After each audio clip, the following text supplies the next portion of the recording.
Então, eu não sei se vocês sabem, mas teve um novo teaser para o novo filme do Shrek, Shrek 5, porque não pode mais ter um filme com menos de 10 filmes sequentes com um universo cinematográfico. Eu não me importo que eles dizem que é um universo, os 3 filmes de Sonic e aquela série do Knuckles não é um universo cinematográfico do Sonic, é uma trilogia e um spin-off. E depois de ter ficado vendo e revendo esse teaser de novo, e de novo, e de novo, enquanto o mundo lá fora pega fogo aos 41 graus...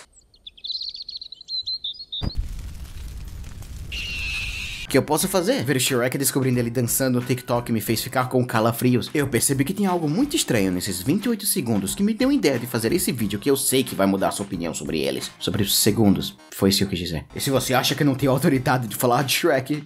Mano, eu tenho todas as conquistas de Power Wash Simulator no mapa de Shrek. Eu sei do que eu tô falando, tá bom? E se você gosta desse tipo de vídeo animado, eu falo de assuntos bem especificamente idiotas da minha cabeça sem sentido. Se inscreva, que tem aqueles shorts e tem uns posts também, tipo... Olha pra essa obra-prima. Você não quer deixar de ver elas, pode ter certeza.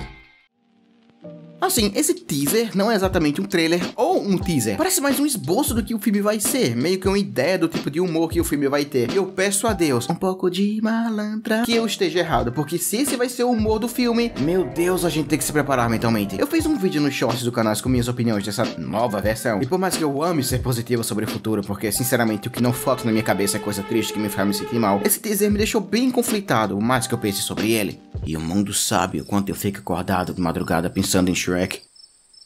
Saquei, Shrek é o cara verde. Eu não tenho vida social. Ok, essa história é grande, roliça e complicada, então preste atenção. William Steig era um escritor de livros infantis que nasceu em 1930 e morreu em 2003. Ele era o tipo de escritor infantil que era muito à frente do seu tempo, do mesmo jeito que Shrek era à frente do seu tempo. Ele era tão à frente do seu tempo que muitos diziam que ele era um viajante no tempo. Por isso, eu digo que não tem como você sentir vento, apenas sentir lá dentro. Preste atenção, que eu sei que você não está atento. Para vocês entenderem o tipo de livro que ele costumava escrever, um desses livros lançado em 1969 tem uma história que... Ok, pra ser 100% sincero, eu não li esse livro. Eu não consegui achar pra ler na internet e eu não vou importar isso de outro país. Eu queria, mas não posso. Talvez se você virar um membro e ver os vídeos mais cedo, ver posts exclusivos mostrando o processo dos vídeos, talvez ajudaria a não ter que depender do AdSense do YouTube. Ter uma medalha no seu nome e ter seu nome falado no fim dos vídeos. Não, relaxa que eu tô de boa. Segundo a Wikipédia, o livro é sobre um burro que encontra uma pedra mágica que garante desejos. O burro vê um leão e, morrendo de medo, ele pede para virar uma pedra para não ser comido. A pedra mágica que estava em cima do burro pedra cai enquanto ele está uma pedra. E por isso, ele não pode mais desejar para não ser mais uma pedra. E os pais desse burro ficam o resto do livro procurando por ele. Cara, eu sei que se você mudar um pouquinho isso daria uma história de terror. Você vira uma pedra que quer voltar a ser uma criatura, mas não pode. E você vê seus pais te procurando muito preocupados, mas você não tem voz para falar com eles. E por ser uma pedra, você não morre, passa o resto da eternidade apenas observando, sem poder falar nada, até que o sol cresce e você é consumido pelo alívio da morte. Isso seria perfeito para um filme infantil. Mas com isso eu só queria dizer que as histórias de William Steig não eram normais. É como se todas as histórias fossem que nem Bluey, e aí vem esse cara quebrando tudo e fazendo Os Simpsons, só que menos popular. Tipo, bem menos popular. Elas não tinham princesas e o tipo de protagonista que apareceu eram seres incomuns para esse tipo de história. Um burro como protagonista? Isso jamais faria sucesso. Por isso ele tentou fazer outro livro extremo. 31 anos depois, ele escreveu um livro chamado Shrek! Tem uma exclamação no final. Shrek é o tipo de personagem que seria perfeito para ser o vilão em uma história de conto de fadas. Ele é fede, é arrogante, ele é feio. Dependendo do ponto de vista, deve ter alguém que acha ele bonito, né? Alguém que nem eu pode sonhar, não é? Essa história também continuava sendo sem limites, com os personagens principais sendo um ogro chamado Shrek, que tinha um pai e uma mãe. Ele era tão feio que todo mundo morreu. Acabou. Não, é sério, essa é a história. As árvores e flores morriam com apenas o seu cheiro. Ele podia cuspir fogo, e as cobras que mordiam ele morriam no lugar dele. Ele foi expulso de seu pântano pelos seus pais. Ele então encontrava uma bruxa que prevê o futuro dele, por algum motivo que nunca disseram porquê, dizendo que ele vai se encontrar com um burro que vai levar ele a ter um cavaleiro. Ele vai derrotar o cavaleiro e se casar com a princesa, que é mais feia que ele. Shrek se empolga e vai para a princesa. E no seu caminho, ele assustava todos os seres vivos que o via. Cara, Shrek nesse livro é tão insanamente poderoso que ele fez com que a tempestade que estava atrás dele ficasse ficasse com raiva do nojo que ele é e tentasse matar ele com um raio na cabeça. Shrek então come o raio e começa a rir, expulsando a tempestade que ficou com medo dele. Shrek encontra um dragão e o dragão fica com tanto nojo que ele morre. Ele também queima um cavaleiro vivo e entra no castelo, onde ele se encontra com a princesa mais feia do mundo e se casa com ela. E eles vivem, abre aspas, horríveis para sempre, e o livro acaba. Obviamente eu parafraseei o livro todo, porque eu não posso simplesmente ler o livro todo num vídeo com um comentário aqui ou ali, que seria roubado do autor. Com isso dito, se vocês quiserem, eu achei esse livro completo na internet, em português de graça. É só você ir para... Enquanto esse livro foi lançado, tinha um carinha chamado Jeffrey Katzenberg que estava trabalhando na Disney. Ele foi só o produtor executivo de filmes pequenos que ninguém lembra o nome, tipo A Pequena Sereia, A Bela e a Fera, Aladdin e, claro, um filme independente chamado O Rei Leal. Ah, vocês não sabem o que é um produtor executivo? Bom, esse era um cargo que basicamente faz tudo em uma produção. Ele organiza a visão de todo mundo para ter uma só, organiza o tempo de cada pessoa e tenta terminar o projeto seguindo o planejado. É só um jeito complicado de dizer que sem um produtor executivo, o filme provavelmente não iria existir. E o Katzenberg estava do lado da Disney, enquanto a companhia estava fazendo seus melhores e mais importantes filmes animados. Na verdade, Michael Eisner, o diretor executivo da Disney na época, estava querendo parar de fazer filmes animados, porque ele não respeitava o tipo de filme. Mas Jeffrey acreditava, e por causa disso ele supervisionou muitos projetos que resultaram na ressurreição da Disney Animation nos anos 90. Sabe o tanto de animação boa que a Disney fez naquela década? Foi por causa de Jeffrey. Ah, a Disney respeitando a animação 2D, como os tempos mudaram. Disney, veja seus filmes animados favoritos virando a monstruosidade. Enfim, Jeffrey foi extremamente importante para a Disney, mas isso criou uns problemas, porque ele e o diretor executivo da Disney, Michael Eisner, não se entendiam muito bem. Tanto que o diretor da Disney, Frank Wells, era o terceiro carinha na conversa entre Jeffrey e Michael, porque os dois ficavam brigando o tempo todo. Então, se o Jeffrey discordasse de Michael, o Frank chegava no meio termo. Infelizmente, Frank Wells morreu em um acidente de helicóptero, fazendo com que a relação entre Michael e Jeffrey ficasse ainda mais bagunçada. Caso isso tenha ficado meio confuso, aqui tem um gráfico. Pá, pam e pam. Frank sai, Michael vira o diretor, Jeffrey então seria o diretor executivo, agradecendo a ele por anos e anos de... Como é? Ele não virou o diretor executivo?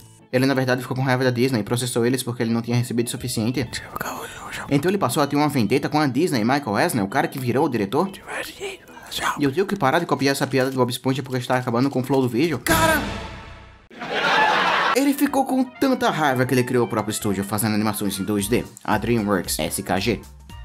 Por que desse SKG aí embaixo? Que bom que você perguntou, porque junto dele tinha mais dois carinhas que estavam com raiva da Disney. David Geffen, aquele tipo de magnata que tem muito dinheiro porque ele tinha muito dinheiro para começo da história. O próprio Jeffrey Katzenberg e, claro, Steven Spielberg. Não confundir com o não sindicado mexicano chamado Senhor Spielbergo. Steven Spielberg foi o diretor de Jurassic Park, Indiana Jones, Tubarão e A Lista de Schindler. Um cara tão talentoso que ele dirigiu e lançou Jurassic Park e A Lista de Schindler no mesmo ano. E os dois ganharam Oscars. Um deles foi o Oscar de melhor diretor. Então, SKG, Spielberg, Katzenberg e Geffen. Também claro que ele tinha muita confiança nesse projeto e sabia que a empresa seria perfeita logo de cara. Ok, peraí. Deixa eu ver essa lista. Primeiro filme, Formiguinhas, com Zé. Ok, foi bem mais do que eles gastaram, então foi um sucesso. O segundo, Príncipe do Egito. Uau, esse filme fez muito sucesso, caramba. O terceiro, Caminho ao Dourado. Fez bem menos do que eles gastaram, então foi um fracasso. Talvez se eles tivessem colocado a Shell no pôster, teria feito mais sucesso, se é que vocês me entendem. Mas tranquilo, o filme foi bom, só precisa de mais sucesso. Oh, meu Deus, A Fuga das Galinhas. Foi um sucesso incrível, respeitável. Então é só manter. Eu diria que... até bom demais para ser verdade. Mas foi verdade. Verdade demais para ser bom, mas tem uma verdade que eu não gosto. Vocês não deixando o gostei ainda?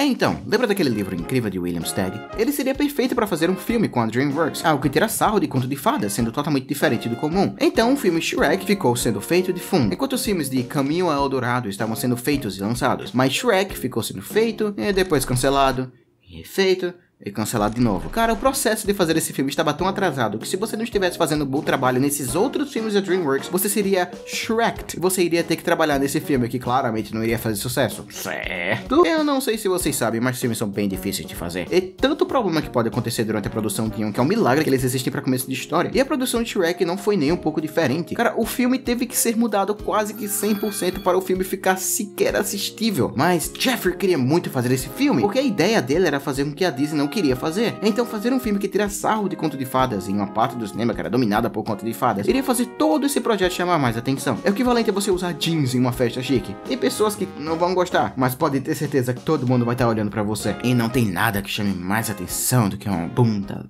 verde, bem grande, bem...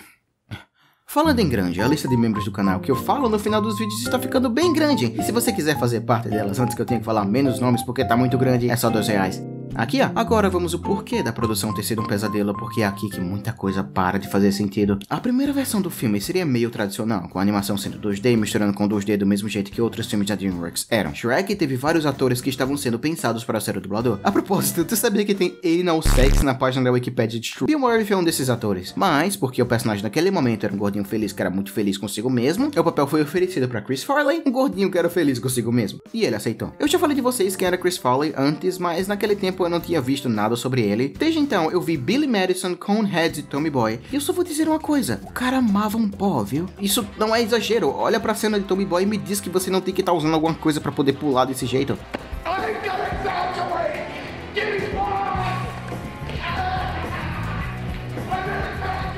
Ele também foi incrivelmente popular em um programa de TV americano chamado Saturday Night Live, que dali saiu vários atores, incluindo Jim Carrey. Com Farley sendo a voz, eles começaram a fazer os testes de animação, e o seu roteiro já estava bem longe na produção. Segundo Barry Jackson, no seu blog J Media, o escritor da primeira versão, abre aspas, não era um filme sobre um ogro que queria ser deixado sozinho no seu pântano. Ao invés, era sobre um ogro adolescente que não estava empolgado para entrar no ramo da família. Então, um jovem Shrek que não queria assustar pessoas. Ele queria fazer amigos e ajudar pessoas. Aquela versão do ogro, na verdade, sonhava em ser um cavaleiro. Fecha aspas. Então, a ideia de um ogro e seus pais estavam lá, vindo diretamente do livro. E de acordo com o mesmo post, todo mundo que trabalhou com Chris disse que ele tinha muita energia, e por mais que tenha sido meio difícil de trabalhar com ele, muita gente adorava ver ele pulando e gritando no meio do estúdio para fazer a melhor versão do filme. E é aí que tem um momento que a história de Shrek mudou para sempre. Enquanto estavam fazendo o teste, eles decidiram fazer uma mistura de fundo em 2D com a animação CG na frente. Mas a animação CG não era animada à mão, e sim usando captura de movimentos. Enquanto eles estavam fazendo esse teste, Chris estava gravando o resto do filme todo, com o roteiro que agora estava completo. Para eles fazerem a animação, eles fizeram vários modelos e moldes de argila e fizeram os scans dele. Esses modelos, por muito tempo, foram das pouquíssimas coisas que a gente tinha sobre esse teste, mas eu falo dele depois. O importante é que a gente finalmente tem uma animação para mostrar para todo mundo o quão incrível Shrek pode ser.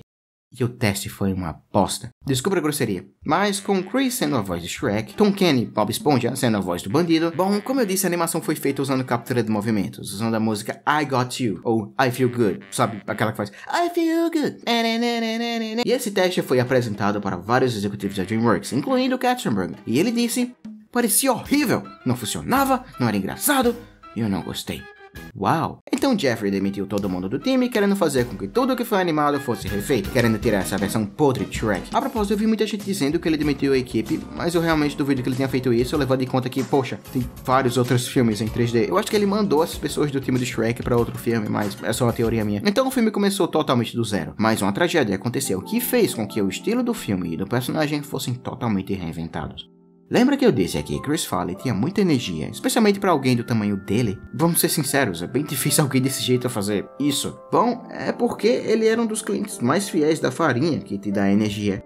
E por causa disso, em 1997, ele faleceu, porque usou demais dessa mesma farinha.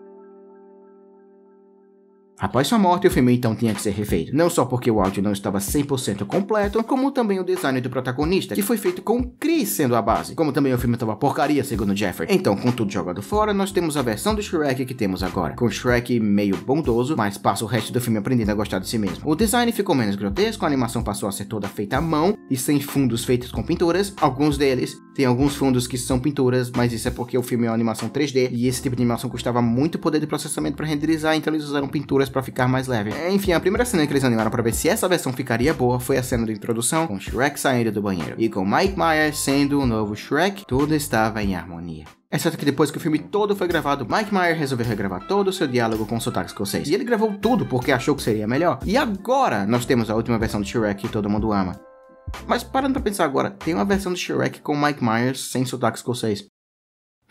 Dane-se. O filme saiu em 18 de maio de 2001 e fez 500 milhões de dólares no cinema em 2001. Ajustado para hoje, o filme fez 900 milhões de dólares. É impossível dizer o quão influente esse filme foi. Era muito difícil você achar alguém que nunca tenha visto esse filme. O jeito que mudaram todos os clichês e conto de fadas com Shrek literalmente limpando a bunda com o livro foi incrível. O rei sendo vilão baixinho e o burro se casando com o dragão. Ninguém tinha visto isso antes. Fun fact, lembra que eu falei que o Jeffrey estava com raiva da Disney e por isso ele queria fazer muito esse filme? Tem outra prova disso no filme em si. Lord Farquaad, que é um trocadilho trocadilho como palavrão, é supostamente baseado em Michael Eisner, o cara que demitiu ele da Disney. Então ele é um cara super egocêntrico, baixinho, que é tão solitário que literalmente precisa raptar mulheres pra ter uma chance. Mano, eu tava procurando uma imagem estoque do Lord Farquaad e eu procurei a capa do filme.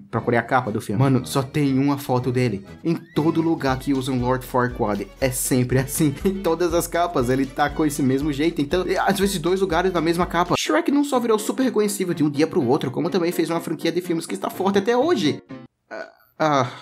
Pra vocês terem uma ideia de como esse filme fez sucesso, todo ano alguns filmes são colocados na Biblioteca do Congresso dos Estados Unidos, filmes que são culturalmente, historicamente e esteticamente significativos. King Kong, Steamboat Willie e O Mágico de Oz estão lá, e em 2020, Shrek foi reconhecido como um dos filmes mais importantes da história que foi feito nos Estados Unidos.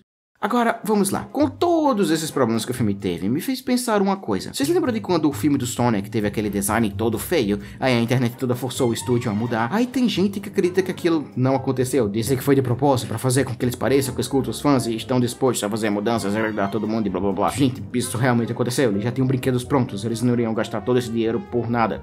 Mas pensa comigo. E se a DreamWorks sabia exatamente que Shrek não é tão popular como foi antes? E se eles quiserem fazer uma polêmica? Porque, vamos lá, o filme só sai no Natal em 2026. A gente tem quase 2 anos de espera. É tempo suficiente pra DreamWorks falar: a gente ouviu o apelo dos fãs e vamos mudar o design, sem afetar muito na linha de tempo de produção do filme. Porque lançaram um teaser com um meme atrasado que com certeza não vai fazer parte do filme final, para mostrar pra todo mundo esses designs que vão fazer muita gente ficar com raiva. Pra que fazer design diferente pra começo de história? É claro, é pra apelar para o público de hoje. Como deu pra ver com o próprio design do filme do Sonic e do Wolverine no último Deadpool, as pessoas não querem ver versões novas de algo, eles querem o mesmo. Então não tem motivos pra mudar, eles sabem exatamente o que estão fazendo. É muito fácil você chegar e dizer: eles são bem burros e não sabem o que estão fazendo, e eu acho isso bem diminutivo, mas eu entendo. É como dizem, não diga ser malícia, o que pode dizer ser burrice. Mas eu acho que tem malícia aqui. Eles já mudaram tudo quando chegaram na versão de 2001 de Shrek. Eles fizeram ficar bom de novo, porque não podem fazer isso de novo. É claro que esse lance do espelho mágico não vai aparecer no filme, espero eu. Fizeram isso só pra deixar o pessoal com raiva. Lembrem-se que a produção de Shrek normal foi um pesadelo e mudaram. Isso foi quando a DreamWorks não tinha muito dinheiro, imagina o que podem fazer agora. E prestem atenção que esse design da personagem de Zendaya não parece com a Zendaya. E lembra que eu disse que eles mudaram o design todo de Shrek porque eles mudaram a voz do dublador original? Por que eles iriam mudar esse jeito de fazer os personagens de um dia pro outro? Talvez eles tenham uma versão daquela personagem da Zendaya, só que eles mostraram a versão pior pra poder deixar todo mundo com raiva. Mas eu vou ser sincero com vocês, eu te fiz ver esse vídeo todo para aprender um pouco mais sobre a história desse filme e do cinema em geral. E desculpa por ter dito ser uma conspiração, eu te fiz aprender sem você querer. Branca Productions continua sendo a única diamante por ser membro há mais de 2 anos. Maidon YT, João Ricardo, Matheus, Leo Chang, Aqua Art Station, Vitor Alonso e Gato Imundo são ouro por serem membros há 1 ano. Janeiro, Oliver de Souza, Koala, Marcelo Santana são pratas, mas quase virando ouro por serem membros há mais de 6 meses. Beatriz Place falta só 1 mês pra virar prata e por isso ainda é bronze que nem Alfredo Não Neto, J-Man V123, Brian Santos, Jester, Mikael Mick, Alvaropa, Milady da dublagem, Shin Lhama, Jefferson Vinícius, Mr. Rufrex, Caleb Batista, Iron PX, Arthur Sem H, Inácio Noyola, E2116Z, Thiago Mendonça, Obel 013, Eric Top 145, Marcos, Soco de Caju 1717, Lucario BR e Gabinzinho são bronze com 2 meses de membro. A gente teve um recorde insano de 160 novos membros, e eu falei o nome de todos, mas demorou exatamente 4 minutos. Então pra fazer o vídeo não ficar só metade o nome dos membros, eu vou botar eles na tela aqui. Eu vou ser sincero, eu não esperava esse tanto de pessoas querendo ajudar o canal, e eu agradeço muito do fundo do meu coração. Nesse sábado vai ter um recap no Cartão Recap, e não deixem de ver os shorts que eu lancei nessa sexta-feira.